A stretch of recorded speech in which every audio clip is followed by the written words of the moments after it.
Hello दोस्तों, good evening and welcome to my YouTube channel.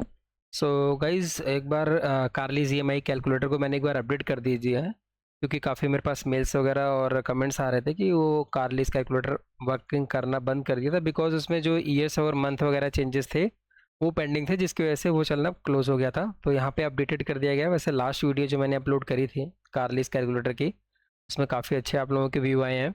और जो भी आप लोगों ने कमेंट किया था, कोशिश मैंने यही किया है कि आप सभी लोगों को मेल पे रिप्लाई भी किया है। और जो लोग यहाँ से डाउनलोड नहीं कर पाए हैं उनको डायरेक्टली मैंने मेल के थ्रू भी भेजा है। ठीक है। सो उसके लिए थैंक यू सो मच जो आप लोगों ने ये कमेंट्स वगैरह और किए हैं। सो मैंने इसमें जो अपडेशन अभी करी है वो फिलहाल मैंने इसको बना दिया है एक तरह से कार लीज के साथ साथ, अगर किसी को होम लोन या कोई भी कैलकुलेशन वगैरह करनी हो तो वो भी इसमें कर सकता है इजीली। मैंने इसको 240 मंथ तक खींच दिया नीचे तक। ये 240 यानी 20 साल तक का इसमें आप कैलकुलेशन इजीली कर सकते हो। ठीक है। तो कार लीज के लिए आज समझा रहा हूँ। तो बेसिकली कार लीज में ज़्यादातर कंपनियाँ 5 साल से ज़्यादा तो देते नहीं हैं। तो अभी जो आप इसको डाउनलोड करोगे, सबसे पहले तो जो जितने भी ग्रीन कलर फील्ड है आपको फिल वही करना है। जैसा कोई स्पीक भी करता है तो ग्रीन कलर फील्ड में आपका जैसा नेम हो गया, फाइनेंशियल ईयर हो गया, आपकी डेट ऑफ ज्वाइनिंग हो गई।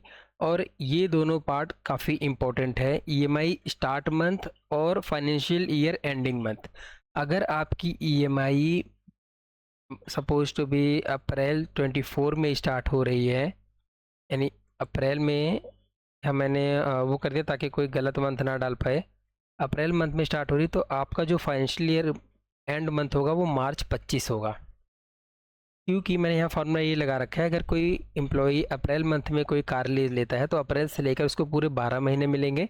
और जितने भी कार की ईएमआई का अमाउंट होगा, उसके जो ड्राइवर होगा, उसका जो फ्यूल होगा, वो 12 मंथ से कैलकुलेट करके टोटल अमाउंट इतना उसकी सैलरी से साल भर में लेस होगा, जिस पे वो टैक्स सेविंग होगी। इसीलिए अगर आप यहाँ पे मई करते हो, मई 24 में इसको मई से लेकर मार्च 25 में यानी 11 महीने से मल्टीप्लाई करेगा। तो इस चीज़ का बहुत ध्यान रखना है कि आपको फाइनेंशियल ईयर एंडिंग मंथ्स ज़रूर सेलेक्ट करना है। यानी अगर आप अप्रैल 24 से लेकर मार्च 25 के बीच में ले रहे हो तो आपको मार्च 25 डालना है। अप्रैल 25 से मार्च 26 के बीच में ले रहे हो तो मार्च 26 डालना है। अप्रैल 26 से मार्च 27 का लेते हो तो मार्च 27 डालना है। तो ये चीज़ें ये बहुत ज़्यादा इम्पॉर्टेंट है। अगर ये दोनों चीज़ें आपकी सही नहीं होंगी तो इसमें कैलकुलेशन सही नहीं आएगी। ठीक है। फिलहाल मैंने ये लिया कि अगर कोई एम्प्लॉय अप्रैल 24 में ज्वाइन करता है और यहाँ पे करता हूँ इसका मार्च 25 ही होगा मंथ एंड। ठीक है। और अगर कोई एम्प्लॉय, ये मैं ब्लैंक कर देता हूँ, ठीक है, और फिर शुरू से फिल कर देता हूँ। ज्वाइनिंग तो आप कभी भी डाल सकते हैं। ठीक है। ओके, अगर फिल तो मैंने ई फेरर का फार्मूला भी कैसे नहीं लगाया, मैं लगा दूंगा यहाँ पे। ठीक है। अगर किसी एम्प्लॉय की टैक्सेबल सैलरी यानी अगर 2 लाख रुपए सैलरी होती है तो उसकी टैक्सेबल सैलरी 24 लाख रुपए एनुअल अगर होती है किसी की। ठीक है।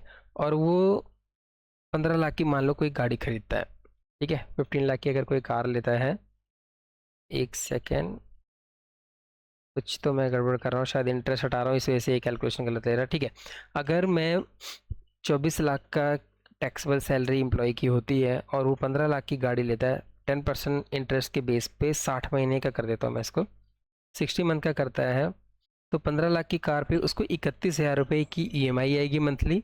31 मल्टीप्लाई 12 यानी 31 हज़ार का 12 मल्टीप्लाई करेंगे तो कार लीज का जो अमाउंट होगा 3,82,000 रुपये उसकी ईएमआई जाएगी, जो उसके पर्सनल से कम हो जाएगा एम्प्लॉय की सैलरी से, जिससे इसको टैक्स बेनिफिट मिलेगा। ठीक है। सेकेंडली, अगर एम्प्लॉय कार ड्राइवर लेता है, ड्राइवर अगर मैंने 40 लिखा हुआ, अगर आप 30,000 करते हैं, सपोज कम ही करते हैं, फ्यूल वगैरह मंथली आपका 20,000 यूज़ हो जाता है। ठीक है।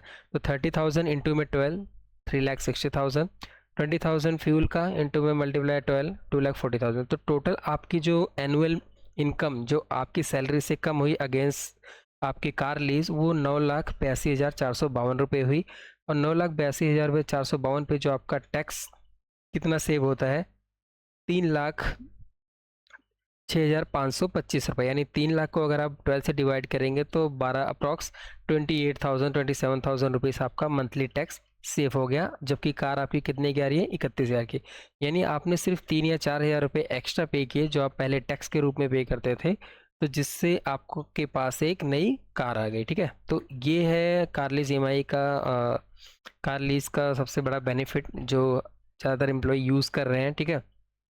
और ये आपको मंथली अगर ईएमआई देखनी है तो यहाँ मैं कैलकुलेशन बना रखी है। वैसे मैंने इसको 12 तक ले गया हूँ, ठीक है, प्रोटेक्ट कर रखा है, तो आगे तक चढ़े। ये 60 मंथ तक वहाँ पे आपने सेलेक्ट किया है, तो 60 मंथ तक जाएगा। और इस तरीके से है, अगर कोई बीच में आप एडवांस पेमेंट करते हो तो यहाँ पे आप मेंशन कर दोगे अमाउंट, तो वहाँ पे चल जाए, आपका उतना अमाउंट कम हो जाएगा, ठीक है। तो और एक और कैलकुलेट करके देख लेते हैं। अगर मान लीजिए किसी एम्प्लॉय ने अप्रैल 2023 में गाड़ी ली है, तो उसका फाइनेंशियल एंड क्या होगा। अप्रैल 23 में लिए तो ये अप्रैल से लेकर मार्च 24 का, इसका मतलब मार्च 24, तो यहाँ पे हमें मार्च 24 करना पड़ेगा, ठीक है। गाड़ी अगर हम सपोज किसी एम्प्लॉय की टैक्सेबल सैलरी 40,000 रुपीज़, 40 लाख रुपए है, और वो 20 लाख की अगर कार लेता है, ठीक है, 10% पे 5 साल के लिए, ड्राइवर अगर वो पूरा कंज्यूम करता है 40,000 या 50,000 जो भी कंपनी बेनिफिट दे रही है, तो मैक्सिमम कितना सेव कर सकता है। यानी पहले उस एम्प्लॉय की जो टैक्सेबल सैलरी थी 40 लाख रुपए पे, उसका जो टैक्स बन रहा था टोटल वो 10,53,000 रुपये बन रहा था। वो कार लीज लेने से उसकी जो टैक्सेबल इनकम होगी 6,31,823 रुपये होगी, जिसपे 4 लाख, ओके मैंने वहाँ पे लगता है एक ज़ीरो ज़्यादा लगा दिया गाइस, एक सेकंड, 40 लाख, ओके।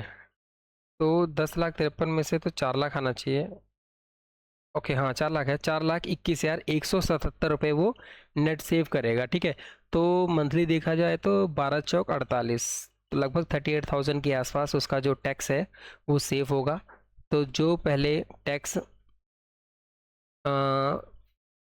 12 चौक 48, तो यहाँ देखिए 42,000 अप्रॉक्स EMI जाएगी गाड़ी की, और 40,000 के आसपास या 38,000 के आसपास वो टैक्स अपना सेव कर लेता है। तो 3 to 4,000 के फ़र्क में उसके पास गाड़ी आ जा रही है। अगर कार ड्राइवर का और फ्यूल का अमाउंट और बढ़ा देता है तो कभी कभी इन हैंड भी बढ़ जाता है, ठीक है। तो आप इस कार लीज कैलकुलेटर को मैं वैसे अपडेट कर दिया है मैंने। आगे इसको कब तक मैंने डाला है यहाँ पे ईयर, जून 32 तक डाल दिया मैंने इसमें, यहाँ पे भी जून 32 तक फाइनेंशियल एंड में भी अपडेट कर दिया, 34 तक मैंने अपडेट कर दिया है। तो आप इसको कभी भी फ्यूचर में एनी टाइम आप इसको यूज़ कर पाएंगे। इसमें अभी कोई अपडेशन की आगे तो ज़रूरत नहीं रहनी चाहिए, लेकिन अगर आपको कोई इसमें परेशानी होती है या कोई प्रॉब्लम होती है और आप इसे यूज़ नहीं कर पाते या कोई भी दिक्कत आती है तो आप मुझे वीडियो में कमेंट कर सकते हैं। अदरवाइज़ मेरी मेल आईडी है stockdive@gmail.com। तो वैसे पिछली वीडियो में तो मेरी आपको यहाँ पे मेल आईडी जो मेरा ये वीडियो है इसमें सब चीज़ें मेंशन नहीं है, ठीक है। और तो आप इसको यूज़ करिए। कुछ अगर कोई दिक्कत परेशानी हो तो कमेंट करके बताइए। वीडियो को लाइक सब्सक्राइब ज़रूर कर दीजिएगा, ठीक है। तो आज के लिए गाइस इतना ही। Thank you so much, bye bye, take care.